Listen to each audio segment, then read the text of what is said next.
Once upon a time, a bad-tempered widow had 2 daughters. The eldest was like her mother, both in looks and personality, while the youngest resembled her father. She was sweet-natured always, and as pretty as she was friendly.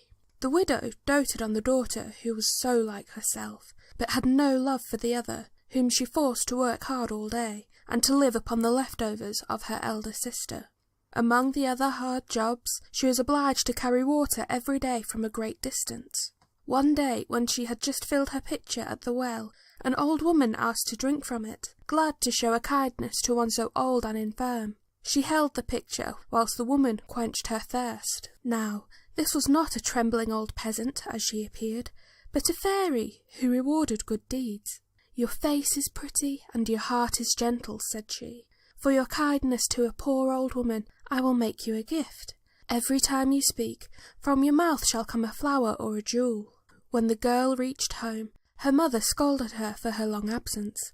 "Pardon me for being away so long," she sweetly replied.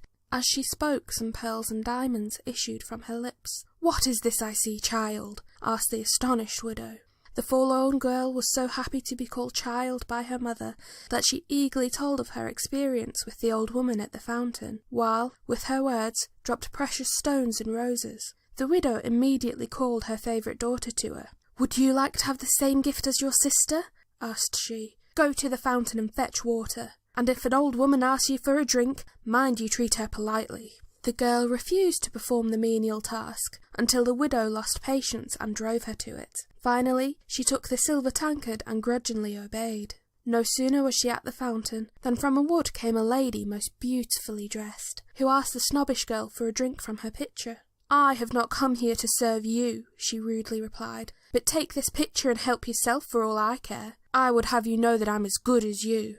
The lady was the fairy, who had taken the appearance of a princess to see how far the girl's rudeness would go. "I will make you a gift," she said, "to equal your rudeness and bad manners. Every time you speak, there shall come from your mouth a snake or a toad." The girl ran home to her mother, who met her at the door.